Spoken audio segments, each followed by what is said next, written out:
Hey there, Alex here. My only experience with Tin HiFi before this was the T2, a widely acclaimed and well-loved pair of earphones. The tuning wasn't my cup of tea, but I could see why people love it. It's cheap, well-built, and sounds good enough. From what I know, Tin HiFi has been experimenting with slightly different tuning since then with each of the T-series earphones, with the latest being the T5. Thanks to Aoshida Audio, I was able to give these a try and share my thoughts on them. So without further ado, let's get started. First of all, Tin HiFi has really stepped up their packaging game. It's an unboxing experience that punches above its price point. Other than the usual stuff, we are also getting some extra filters, a pair of tweezers, a brush, and a relatively large carrying case. The case probably won't stay this color for long, but it's a nice case. It comes with 2 sets of silicone ear tips in 3 different sizes, and there is a pair of foams as well. I didn't really notice a big difference in terms of sound between the silicone tips, but I ended up using the black tips because they fit my ears better. They have a sort of spin-fit-like design and stick to the nozzle a bit better.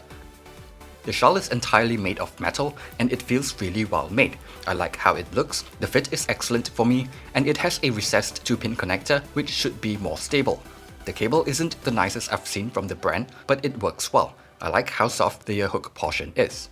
With all of that out of the way, let's talk about sound. Unlike the T2, which was a bit more neutral sounding, the T5 has a V-shaped tuning with elevated bass and treble. It's pretty decent sounding to me, but I feel like it's going to be a bit polarizing because of some of its characteristics. Starting with the bass, there is a decent amount of it, and if the track calls for it, it is able to reach a bit deeper. It's not quite bass hit levels, just a good amount of bass. It is a bit more focused on the mid-bass region and can sound a little boomy to me. If I were to nitpick, I also feel like the transients are a little bit on the blunt side. So with drums, for example, the initial hit of the drums sounds a bit softer. So while the quantity is good for me, I think the quality could be a bit better. Despite the elevated mid-bass, lower mids don't sound muddy to me. Upper mids and lower treble have a good amount of elevation as well and don't sound shouty to me. Vocals in general are open and airy sounding, even for male vocals. I can see some folks enjoying this type of tuning because it will make wind instruments sound more airy as well, but I personally prefer something a little fuller sounding. In more complex tracks, because of the V-shaped tuning and thinner mids, vocals can sound like they're being crowded out a little, but in simpler tracks that are vocal-centric, they do sound quite enjoyable. In terms of treble, they have that same airy and open quality like with the mids and have decent extension. There are pretty noticeable peaks at around 5 and 8 kHz, and I feel like in certain tracks, if you happen to have cymbals that hit those frequencies, they can sound a bit too emphasized and teasy.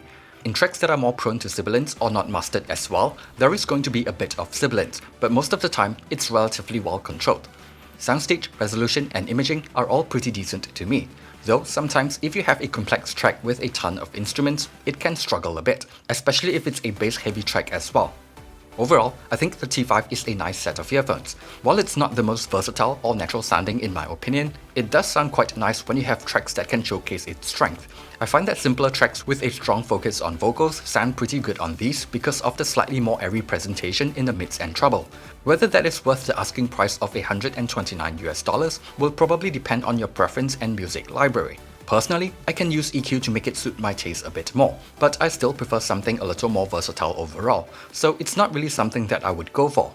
But if you like this type of tuning and it suits the type of music that you listen to, it could be a good option, because just based on the build quality, the fit, the packaging, and all the accessories that come with it, it does feel like a more expensive pair of earphones. Thanks for watching this video, and see you guys on the next one.